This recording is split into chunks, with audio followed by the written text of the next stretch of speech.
You see the number, 35 trillion. We should be very, very excited and proud of ourselves.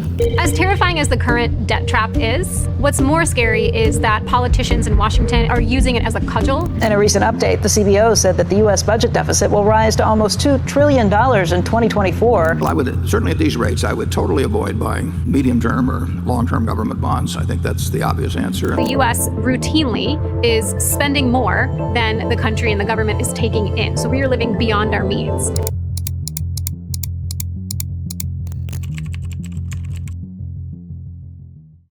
The total national debt on US as of 2024 is $35.28 trillion, which accounts for 123.8% of the GDP. Just for the context of how bad and dangerous this is, when Sri Lanka defaulted on its debt, it had a debt to GDP of around 115%, whereas the US has a debt to GDP of almost 124%. So the question is US also going to default? And if not, how are they gonna pay such massive debt? Because let me tell you, the situation does not look very good for the US.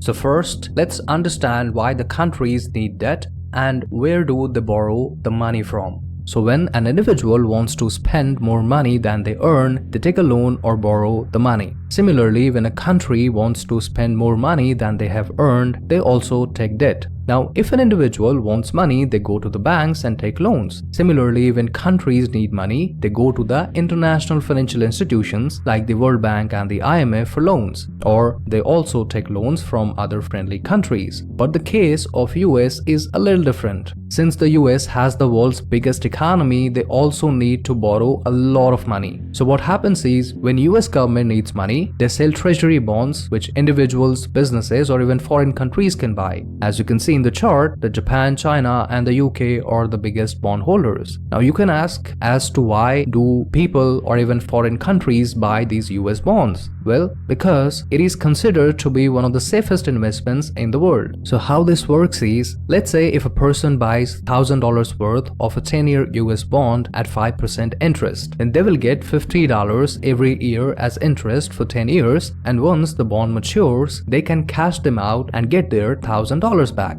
Now the US Federal Reserve also buys these bonds, and it is one of the ways that they put new money into the system. What happens is, the US Fed prints money and buys these government bonds with that money. This is how new dollars are injected into the system.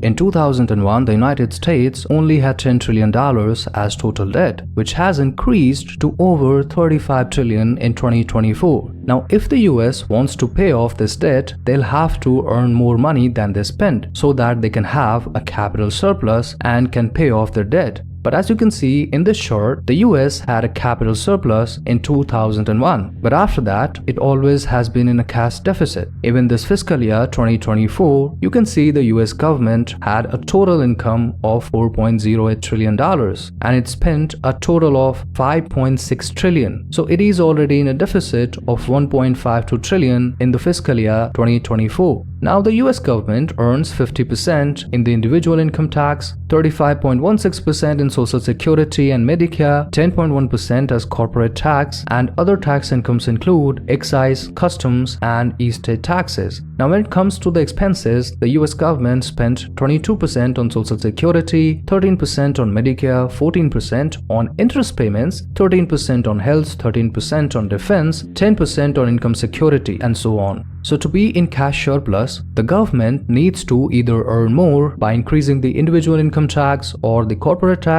or by cutting off some expenses like on Social Security or Medicare or even defense. But they can't increase the income tax or the corporate taxes because they are already high. Similarly, they cannot cut off their expenses because they are also mandatory. In fact, a report from CBO office suggests that the US budget deficit is going to increase from $2 trillion in 2024 to $2.8 trillion by 2034. This will increase the debt to GDP from 99% in 2024 to 122% by 2034. So we can certainly say that the national debt of the US is only going to increase over the years. But on top of this, one more problem that the US government is facing is increased interest rates. See, the Federal Reserve is responsible for maintaining the value of dollar, and since the inflation was rising for the past few years, the Federal Reserve has started increasing the interest rates. Now, if the interest rate rises, people take less loans, resulting in less cash flow in the market, hence decreasing the inflation. But this increased interest rates is a problem for the US government, since the US government is not making enough money, but they'll have to pay off their old debts when the bonds mature. So to pay off that debt, the government issues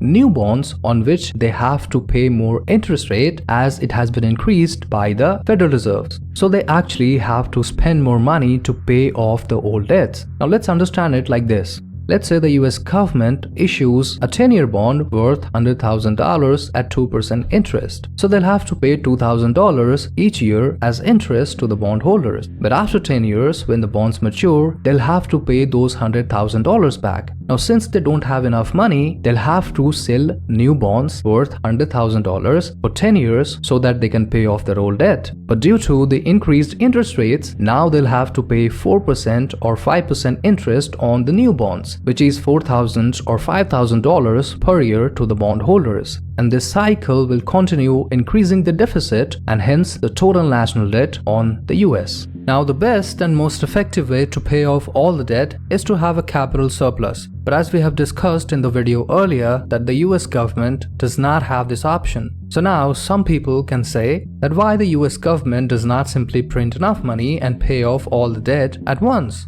Well, it seems a very simple and straightforward solution, because exactly nobody is stopping them from printing the money. They can print as much money as they want, but they simply can't do it. And the reason to this is that if the US government prints a lot of money and pay off all the debt at once, there will be so much more dollars in the market that all of a sudden the value of dollar will decrease drastically, which will result in skyrocketing the inflation. And the inflation will rise so much that it will become very difficult for common people to afford very basic necessities of life, which will result in nationwide protest, violence, and a lot of other kind of bad things. Also, the US government at that time would have to resign because of the political pressure. So that's why the government cannot just print the money and pay off all the debt. But there is another school of thought on this topic which is way more reasonable and practical. And that is, if the US government gradually increases the inflation, that people can still afford things with a little bit higher prices, then in the long run, US will be able to decrease the value of dollars so much that it becomes easier for them to pay off all the debt. Now, how does this work?